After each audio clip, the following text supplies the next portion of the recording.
Tudo bom, pessoal? Eu sou o pastor Davi e eu queria compartilhar com vocês um texto da palavra de Deus que está no Evangelho de João, capítulo 16, versículo 33, que diz assim: palavras de Jesus: tenho-vos dito isto, para que em mim tenhais paz.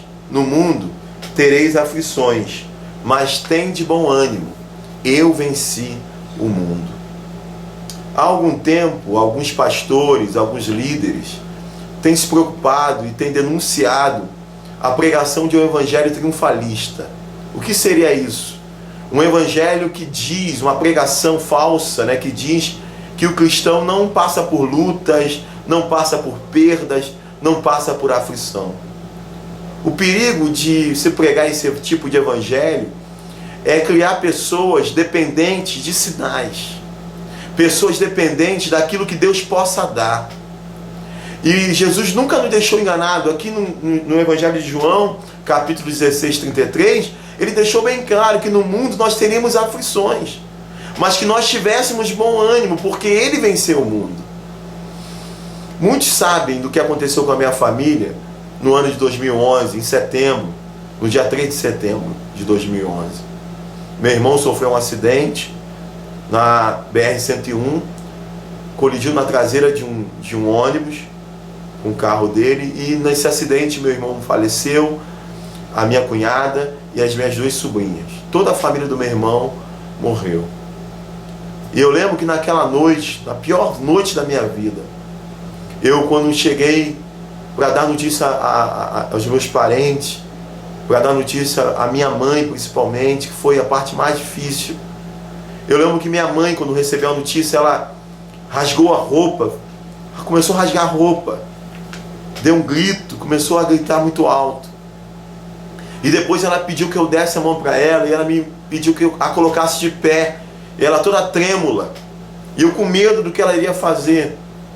Eu nunca mais me esqueci do que aconteceu ali naquele dia. A minha mãe olhou para o céu, levantou as mãos, e assim como Jó, ela falou: Senhor, eu sei de onde eu vim. Eu não tinha nada, eu vim da rua, porque minha mãe foi abandonada pelo meu avô quando eu era criança. E ela viveu parte da sua infância na rua. E ela olhou para o céu e ela falou para o Senhor: Senhor, eu vim da rua, eu não tinha nada. O Senhor me deu minha casa, o Senhor me deu meus filhos, o Senhor me deu um casamento. O Senhor me deu tudo que eu tenho. E ela disse: Senhor, o Senhor me deu e o Senhor tomou. Louvado seja o Senhor. Quando eu vi minha mãe, aquela que talvez foi quem mais sofreu diante disso tudo, dessa perda, declarar isso para o Senhor, eu falei assim: Senhor, eu quero esse evangelho. Eu quero esse evangelho que independe de circunstância. Eu quero servir a Deus independente do que Ele possa me dar. Eu quero aprender a servir a Ele, não olhando para as mãos dEle, mas o adorando pelo que Ele é, não pelo que Ele possa fazer. E eu tenho pedido a Deus isso, esse evangelho, que eu o sirvo independente se eu estou com saúde, ou estou doente, independente se eu estou empregado ou estou desempregado. Eu quero esse evangelho, o evangelho do profeta Abacuque. Abacuque vai dizer isso, em Abacuque, capítulo 3, versículo 17 e 18.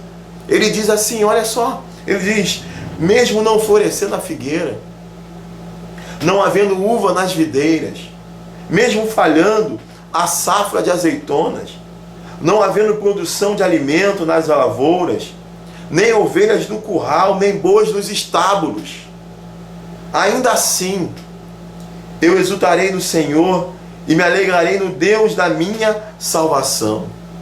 Abacuque, com outras palavras, está dizendo: ainda que tudo dê errado, ainda que tudo pareça perdido, ainda assim eu exultarei no Senhor, eu louvarei o Deus da minha salvação.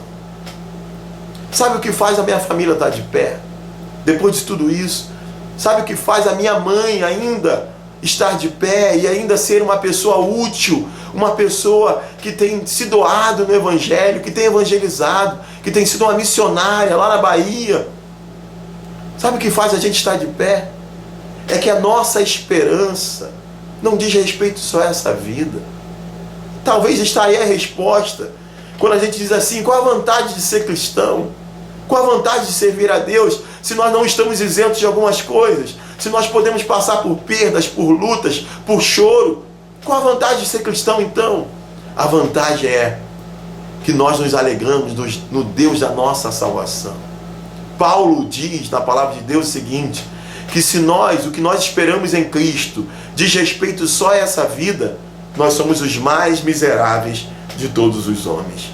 A esperança de Cristo não diz respeito só a essa vida, até mesmo porque tudo isso vai passar, mas a nossa esperança diz respeito à nossa salvação.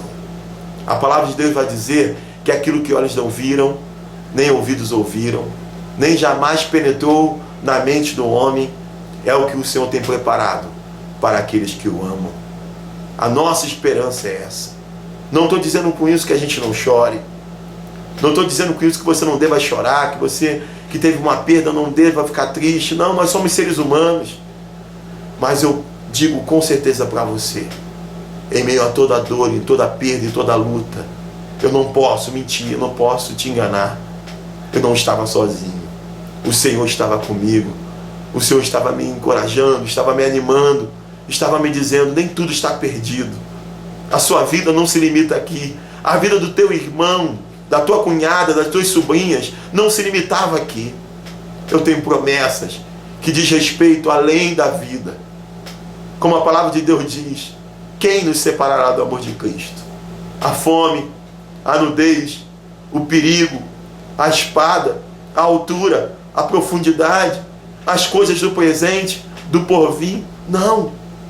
Não, nem a morte, nem mesmo a morte pode nos separar do amor de Cristo Jesus. Você que teve uma grande perda, você que está passando uma luta, se anime com essa palavra. Nem tudo está perdido. Há uma esperança em Cristo Jesus. Que Deus possa abençoar a tua vida, que Deus possa abençoar a tua família. Há esperança em Cristo Jesus para a sua vida.